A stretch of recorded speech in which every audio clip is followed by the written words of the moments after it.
What if that your marriage could become stronger, not by chance, but by choice, by simply following timeless values that build emotional safety, spiritual connection, and also lasting joy? Now, I welcome you to BlissHills Relationship and Marital Hub, where we help couples grow spiritually and emotionally through faith-filled teachings, biblical insight, and practical wisdom. Now, in today's teaching, we uncover 7 commandments for a stronger marriage.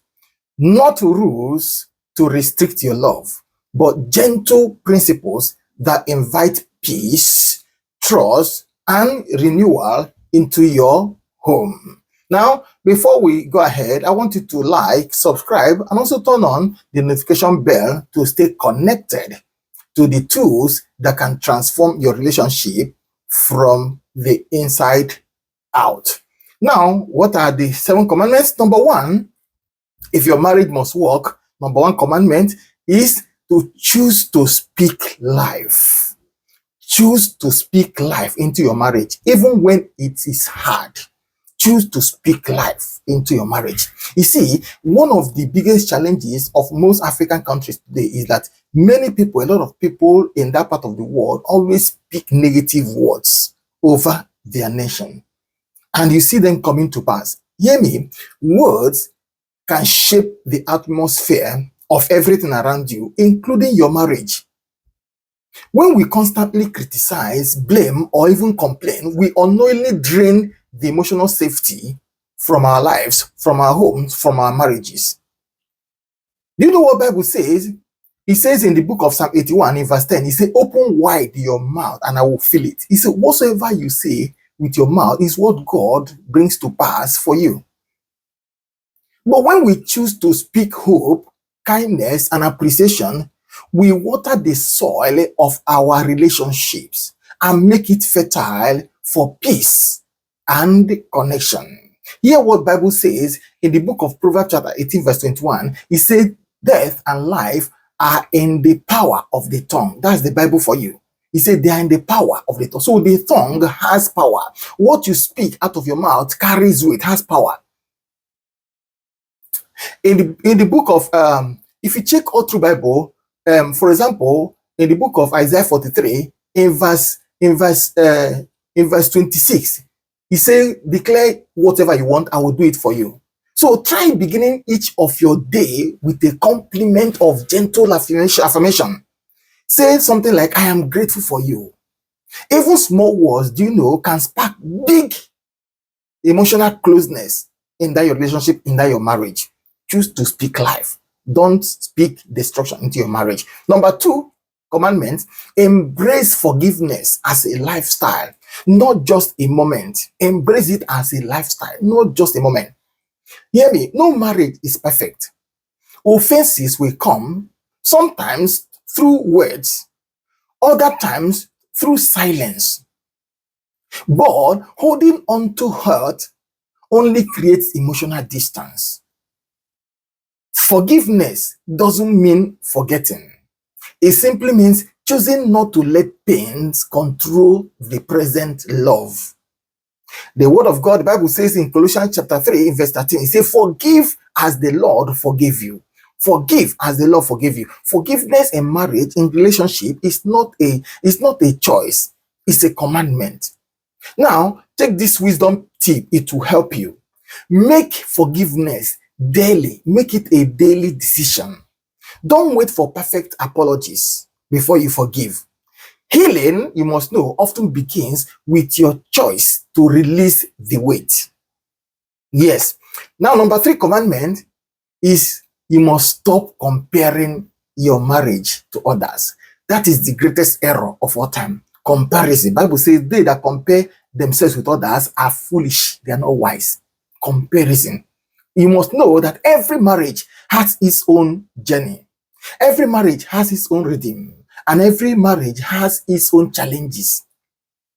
Comparison is a silent thief that can rob your joy, that can distort your expectations, and even plant seeds of unnecessary dissatisfaction.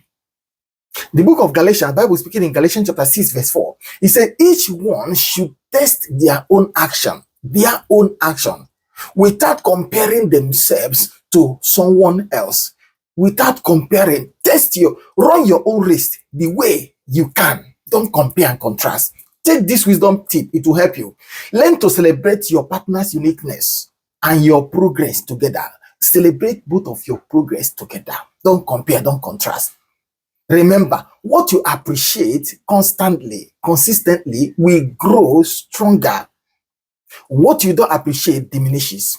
Number 4 commandment, protect time for togetherness.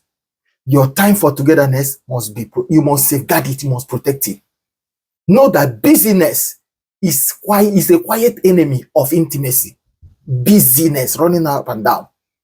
Even couples who live under the same roof can become strangers when emotional connection is missing. Possible. So time together doesn't have to be, a kind of long. It doesn't have to be long and fancy. It just needs to be real. It just needs to be consistent. It just needs to be meaningful. The Bible says in Ecclesiastes chapter 9, verse 9, it says, enjoy life with your wife whom you love. Enjoy life with your wife whom you love. Now, this wisdom tip will help you. Always schedule a weekly moment to check in with each other. A short walk, a shared devotion, even 10 minutes before bed can refresh your bond more than you expect. Take time to ask questions. How was your day? How do you feel? It's going to help your marriage. Number 5 commandment, you must learn to invite God into the center of your marriage. It's very compulsory, very important. And you must know that when couples work with God together, they grow in purpose, they grow in patience, they grow in peace. Shared prayer, shared worship, and even scriptures deepen not only your faith, but your connection to one another. Matthew 18, verse 19, it says, if 2 of you will agree on earth about anything they ask, it will be done for them by my Father which is in heaven. But he said, if 2 of you, you must both walk like hand in gloves. Take down this wisdom tip. Don't wait until things go wrong to pray together. Don't wait. Start small with a small verse, 2 verses, a minute of togetherness to pray.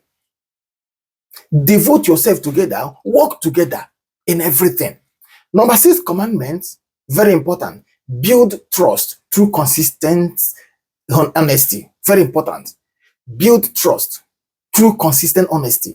You see, strong marriages, you must know, are built on truth, gently spoken in love. Honesty doesn't mean bluntness or coldness. It simply means creating a safe space where both of you can express needs, express disappointments, or even concerns without fear of rejection. Hear what Bible says in Ephesians chapter 4, in verse 15, I think. Ephesians chapter 4, verse 15. It says, speak the truth in love. Speak the truth, but how do you speak it? In love. Now, if something is bothering you, take down this wisdom tip. If something is bothering you, bring it up with grace and patience. You must know that trust grows where honesty is consistent and respectful. Number 7 commandment, keep pursuing each other daily. Very important. Keep pursuing each other daily. You see, you know how you started? You must know that marriage should never stop being a journey of discovery. Yes, even after 10 or 20 minutes, 10 to 20 years, 10 to 20 years, you are still growing. You must know that. And so it's also your spouse is growing. Keep dating each other. Keep surprising each other. Keep learning that what makes one another feel seen and loved. Keep doing them. No, Songs of Solomon, chapter 1, verse 2. He said, let him kiss me with the kisses of his mouth, for your love is more delightful than wine. You see, you must know how you started, you must continue. That same thing you are doing when you started, continue. Make it your goal, your daily goal each week. Make it a goal to learn something new, for your partner, that will always show something that will be refreshing, something that will make your marriage look lively, be new, refreshing every time. Many of us, we started well, then most of those things you were doing when you started, you lately stopped doing them. That's why your marriage is failing. I pray for you. I want to bow your head in prayer. Say with me, Father, I thank you for the gift of marriage and for the wisdom that sustains marriage. Lord, help us to speak and forgive each other, to speak life, to forgive each other, to deeply love ourselves with humility each day of our lives. Let these commandments, oh Lord, be the seed of information that every heart that listens we thrive upon, in the mighty name of Jesus. Lord, I pray every marriage here will advance forward from today. Say loud amen. Type it down there. Now, I would like to hear from you. Which of these commandments that I've just listed do you want to start applying in your marriage starting from now? Drop it down in the comment section. Remember, your stories can go a long way in encouraging someone else on their own journey of love. And also, I want you to like, subscribe, and share this message to spread hope, to spread healing, and also faith to other couples out there. And also stay rooted with BlissHills Relationship and Marital Hub, where God's or godly wisdom, meets real life marriage experiences. And I want you to also, don't forget to continue to wait for our new videos. Turn on the bell, the notification bell. It's gonna help you to know, to stay alert when new video drops. Don't forget to share. I'll see you again in our next video. And until then, continue to build relationship that lasts. Be blessed.